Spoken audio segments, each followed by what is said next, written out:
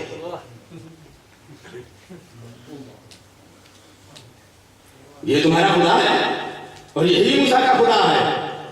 قد نسیہ, مگر ہوا یہ کہ موسیٰ تم کو بتلانا بھول گئے. اسے نسیان ہو گیا تھا, یاد نہیں رہا تھا کہ تمہیں بتلائے کہ بھئی یہی تمہارا خدا ہے. تو چونکہ اسے بھول گیا تھا, میں تمہیں بتا رہا ہوں کہ یہی خدا ہے, اس کی پوجا کرو. تو قرآن نے اس سامری کی ایک شناخت اور پہچان دے دی ہے کہ سامری وہ ہے جس نے موسیٰ کے دماغ پر حملہ کیا ہے. سامری وہ ہے, قرآن پہچان دے رہا ہے نا سامری کی, قرآن نے یہ پہچان دی ہے. قد نسیہ, ھذا الہکم و الہ موسیٰ قد نسیہ, یہ جو بچڑا ہے نا تمہارا بھی خدا ہے, موسیٰ کا بھی خدا ہے. قد نسیہ, موسیٰ بھول گیا تھا. تو قرآن نے پہچان دی ہے قوم موسیٰ کا سامری کون ہے. تو پہچان قرآن دے رہا ہے, تفسیر میں دے رہا ہوں. قرآن کہہ رہا ہے کہ قوم موسیٰ کا سامری وہ ہے جس نے دماغ مصطفیٰ پہ حملہ کیا تھا. یہیں سے شناخت مل گئی, جو بھی دماغ مصطفیٰ پہ حملہ کرے گا وہ مصطفیٰ کی امت کا سامری ہے.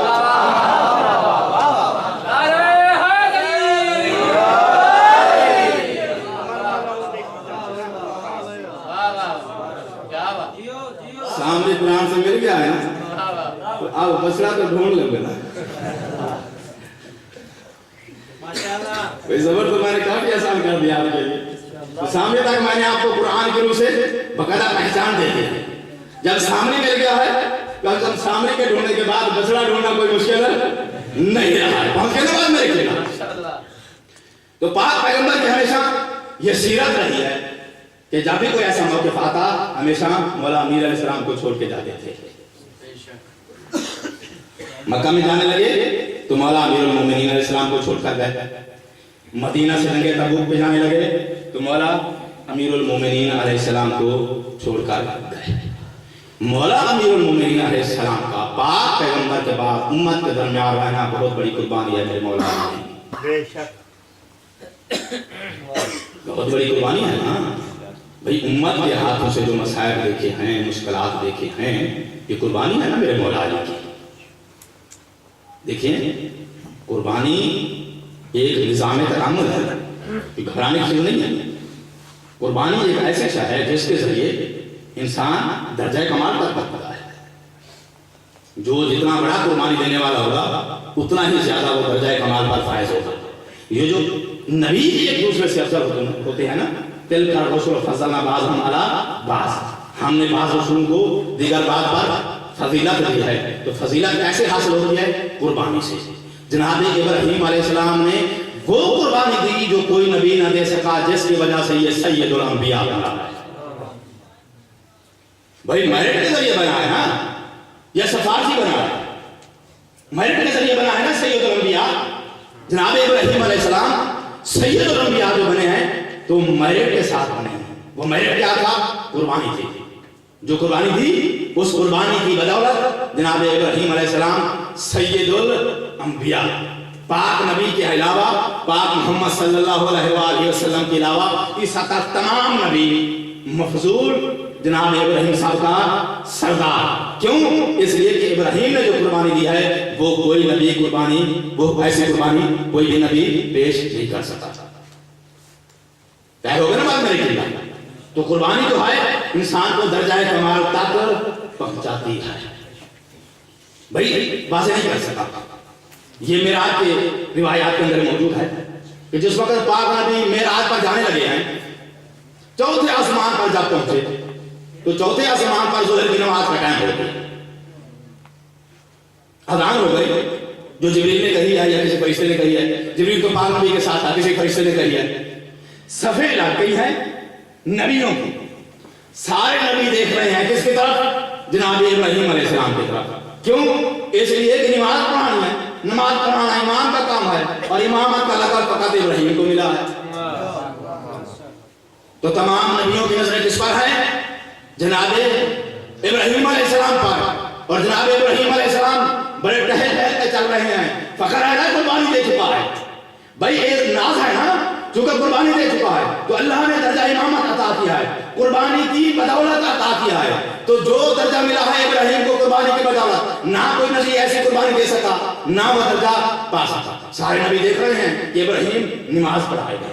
اتنے میں ہوا یہ کہ پردہ نور چاک ہوا اور میرا نبی اس سے ظاہر ہوا. جو ہی پاک نبی پردہ نور سے ظاہر ہوئے تو جناب ابراہیم علیہ السلام جو کچھ دیر پہلے بڑے ٹہل ٹہل کے چل رہے تھے، اس نے مسئلہ چھوڑی، جگہ ڈھونڈی انبیاء کے درمیان کے کہیں مجھے بھی مل جائے. پاک نبی نے فرمایا اے جد الانبیاء ابراہیم، تو خلیل الرحمن ہے، خلیل اللہ ہے، ذبیح اللہ کا باپ ہے، تیرا مقام کچھ کام نہیں ہے، تو بھی وقت کا امام ہے، نماز پڑھا. تو جناب ابراہیم علیہ السلام نے فرمایا انی جاعلک للناس اماما، لوگوں کا امام ہوں، تیرا نہیں. جناب ابراہیم علیہ السلام پیچھے ہٹ گئے. پاک نبی نے نماز پڑھائی. فرشتے دیکھ رہے ہیں، سارے نبی پاک نبی کے پیچھے نماز پڑھ رہے ہیں. تو خلیل الرحمن نبی، ذبیح اللہ کا باپ نبی، جس کا یہ مقام کہ اس مقام تک کوئی نبی عیسیٰ تک نہیں پہنچ سکا، وہ نبی پیچھے ہٹ گیا ہے. میرے نبی کو نماز نہیں پڑھا سکا. جب خلیل الرحمن جیسا نبی سید الانبیاء میرے نبی کو نماز نہیں پڑھا سکتا تو مدینے کا ایک مصلی کیسے میرے نبی کو نماز پڑھا سکتا؟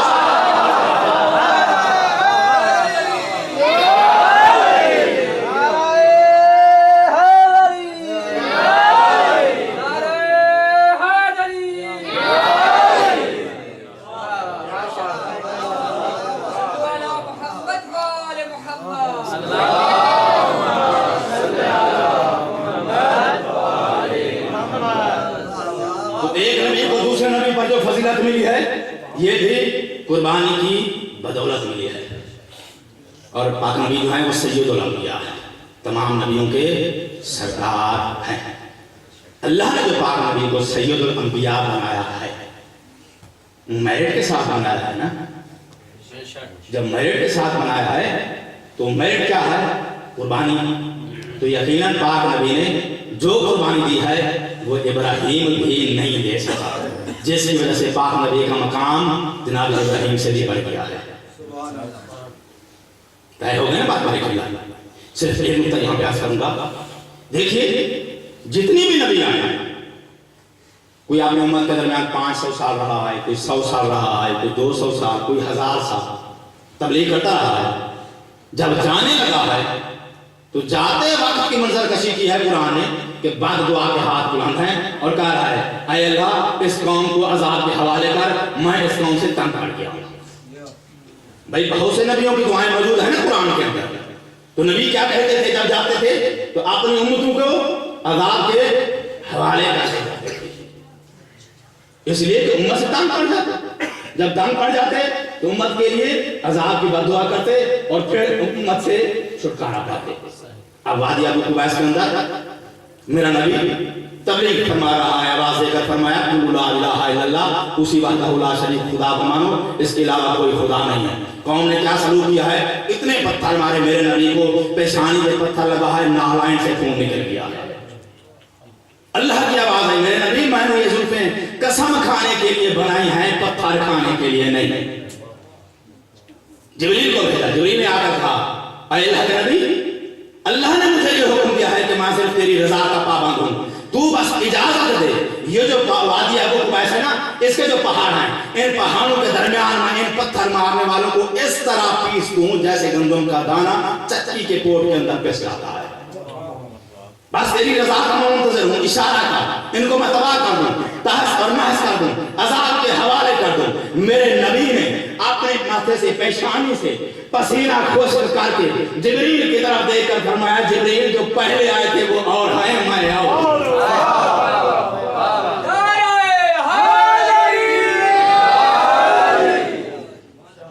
بھائی فاصلہ سمجھ میں آ گیا؟ کیا بات ہے، بہت فاصلہ ہے نا۔ سید الانبیاء جو بنا ہے تو میرٹ کے ساتھ بنا ہے، بغیر میرٹ کے نہیں بنا ہے۔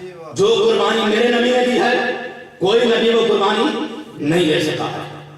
جو امام حسین علیہ السلام نے کربلا کے اندر قربانی دی ہے دراصل یہ پاک نبی کی قربانی ہے، اس لیے کہ عالم ارواح میں معاہدہ پاک نبی نے کیا تھا، وفا حسین نے کیا تھا۔ اولاد اپنے والدین کا قرض چکاتے ہیں یا نہیں چکاتے؟ تو معاہدہ کس کے ساتھ ہوا ہے؟ پاک نبی کے ساتھ۔ چکایا کس نے ہے؟ حسین نے۔ تو کربلا میں میرے آقا حسین کی قربانی دراصل کس کی قربانی ہے؟ پاک نبی کی قربانی ہے۔ تو چونکہ پاک حسین کی قربانی پاک نبی کی قربانی ہے، ایسی قربانی کائنات کے اندر کوئی نبی نہیں پیش کر سکا، تو سید الانبیاء بنانے والا پاک نبی کو وہ حسین ہے،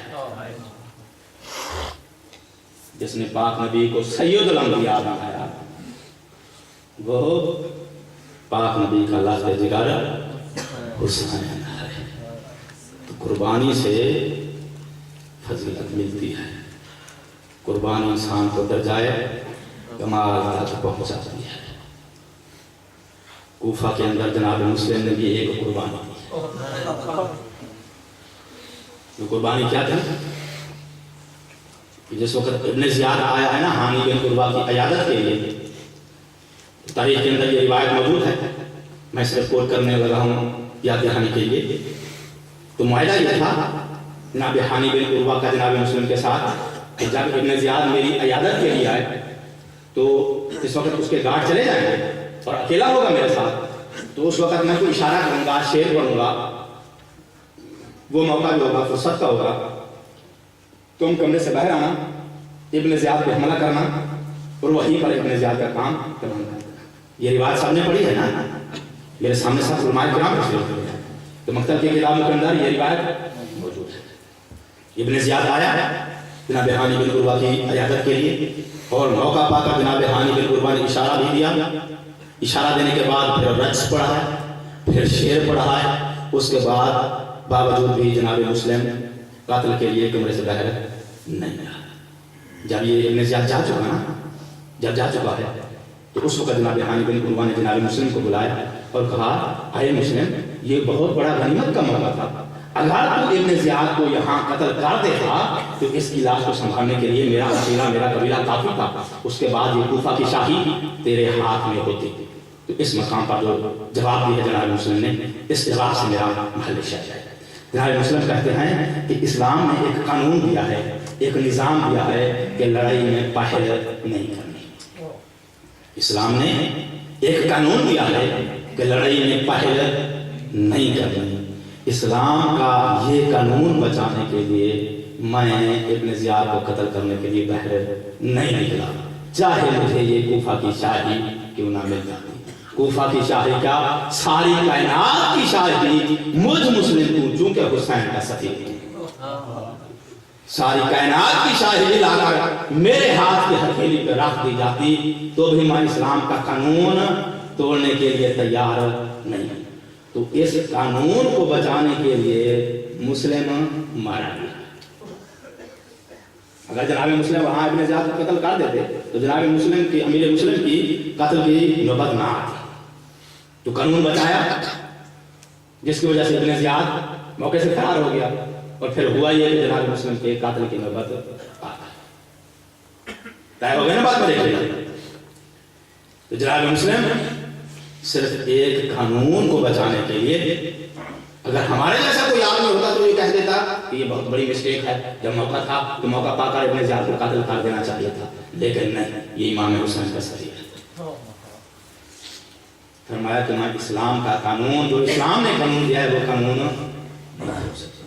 تو جناب مسلم نے کوفہ کے اندر جو قانون بچایا ہے اپنی جان دے کر، یہ قانون اگر اس کائنات کے اندر، دنیا کے اندر اپلائی کر دیا جائے تو پوری کائنات کے اندر امن پیدا ہو جائے، تو پوری کائنات کا امن موقوف ہے اس قانون پر جو مسلم نے بچایا ہے۔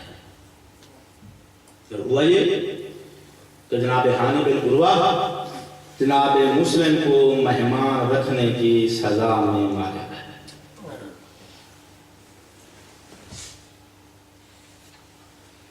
کسی کو مہمان رکھنا اسلام کے اندر کوئی جرم نہیں،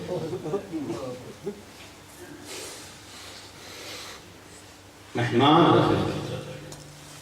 جناب ہانی بن عروہ قتل ہو گئے۔ کوفہ میں زیارت کر چکے ہو نا، مہمان اور میزبان کی قبریں بالکل عام سامنے، ایک طرف سے مہمان کی قبر ہے، سامنے میزبان کی قبر ہے۔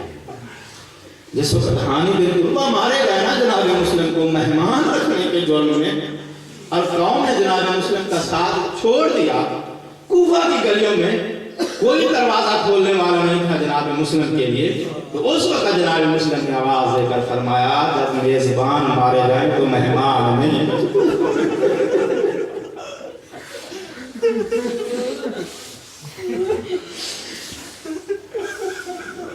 جب میزبان مارے جائیں پھر مہمان نہیں۔ کوفہ کی گلیوں میں کوئی پناہ دینے والا نہیں ہے جناب مسلم کو۔ ہاشمی کو، ہاشمی غیرت نے گوارا نہیں کیا کسی مسلمان کے عزت الباب کرے مسلم۔ پردیس میں مسافر کو دو چیزوں کا بہت احساس ہوتا ہے، ایک بھوک اور پیاس اور ایک چھت کا جہاں رات گزارے۔ آپ سب لوگوں نے پردیس دیکھا ہے، سفر دیکھتے ہیں، تو جب کسی ایسے علاقے میں انسان سفر کو چلا جائے جہاں جاننے والا کوئی نہ ہو تو مسافر کو سب سے زیادہ احساس اور پریشانی ان دو چیزوں کو ہوتی ہے، ایک کھانے پینے کی، دوسری پریشانی رات گزارنے کی۔ کوفے کی گلیوں کے اندر جناب مسلم کو نہ کوئی کھانا اور پانی دینے والا ہے، نہ کوئی دروازہ کھولنے والا ہے کہ مسلم آج کی رات ہمارے پاس گزارے۔ کوفے کی گلیوں کے اندر ٹائم پورا کر رہا ہے سید، جب چلتے چلتے تھک گیا ہے،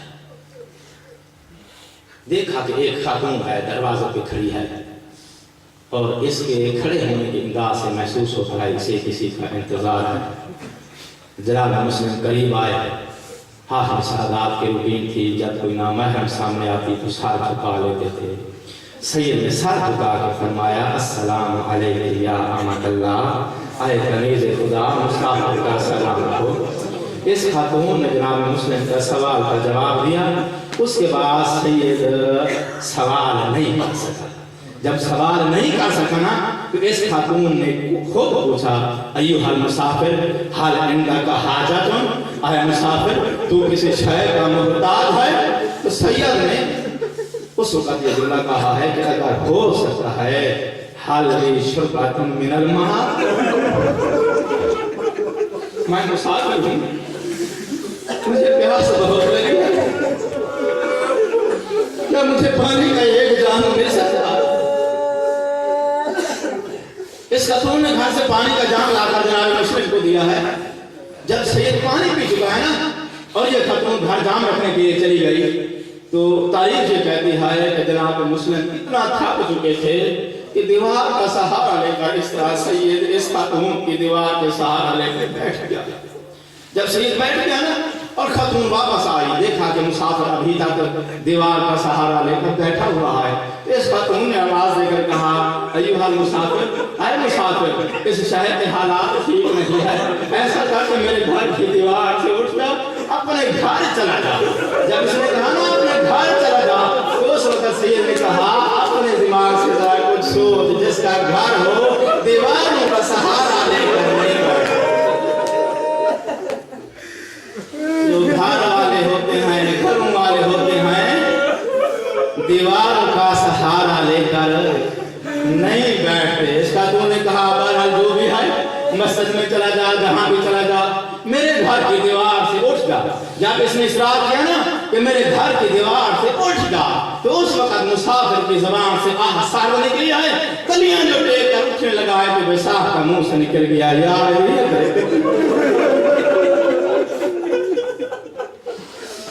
جب یا علی کا نام سنا اس خاتون نے آواز دے کر کہا ایوہ المسافر، کیا تو اپنا تعارف کروائے گا تو کون ہے؟ تو میرے مولا نے سر جھکا کر فرمایا حسین کو جانتی ہے؟ یہ خاتون کہتی ہے کہ ہاں میرا مرشد حسین مدینے کا سردار، میں حسین کو جانتی ہوں. اس وقت سید نے اپنے چہرے سے زلفیں ہٹا کر فرمایا اگر تو حسین کی حقدار ہے تو مجھے پہچان، تیرے مرشد حسین کا قاصد سفیر. جب اس خاتون کو پتہ چلا ہے کہ میرے آقا حسین کا یہ سفیر ہے، دروازہ کھول کے کہا میرا مولا میرا آقا مجھ سے بھول ہو گئی ہے، کون کہتا ہے کہ تیرا گھر نہیں ہے، نگران کا گھر حاضر ہے. سید نے یا علی مدد کی برکت سے سہارا پایا، رات گزاری. جب صبح ہوئی نا ابھی 2 رکعت فریضے کے مکمل نہیں ہوئے تھے، اس توا مومنہ خاتون کے گھر کو زیاد کی فوج نے گھیر لیا. جب گھر کا محاصرہ ہوا ہے نا سید نے اپنا کمر بند باندھا اور اس مومنہ کا شکریہ ادا کر کے فرمایا تجھے زہرا جزارے، تیرا بہت شکریہ، تو نے مسافر پہ ترس کھایا ہے. جب میرے مولا اس توا خاتون کے گھر سے نکلنے لگے ہیں نا یہ خاتون دوڑ کے قریب آ گئی، ہاتھ جوڑ کر کہا مولا تو اکیلا ہے، یہ لوگ بہت کمینے ہیں، میرا گھر چھوڑ کر باہر نہ جاؤ، میرا گھر تیرا گھر ہے. سید نے رو کر فرمایا میں ہاشمی سید ہوں، میری غیرت قبول نہیں کرتی، تو زہرا کی کنیز ہے، یہ فوج حیا نہیں کرے گی، تیرے گھر کے اندر داخل ہوگی، تیرے گھر کا پردہ پامال ہوگا، میری غیرت قبول نہیں کرتی. زہرا کی کنیز کا پردہ میری وجہ سے پامال ہو، میں کہوں گا ہاشمی کو مسلم چھائے کاش کے تو کربلا میں ہوتا ہے، کس وقت نہیں کی کہتی ہے زہرا ذاتی واحد.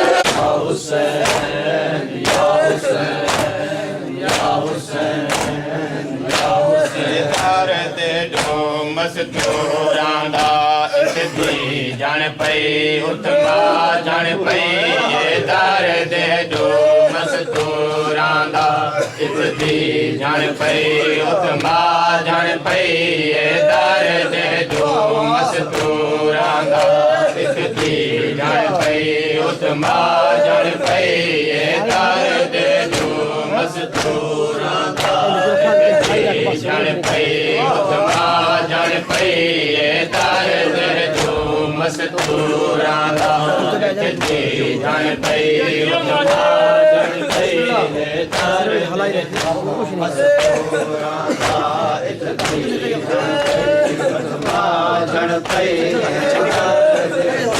ਮਸਤੂਰਾਂ ਦਾ ਉਤਮਾ ਜਾਣ ਪਈ ਦਰ ਦੇ ਮਸਤੂਰਾਂ ਦਾ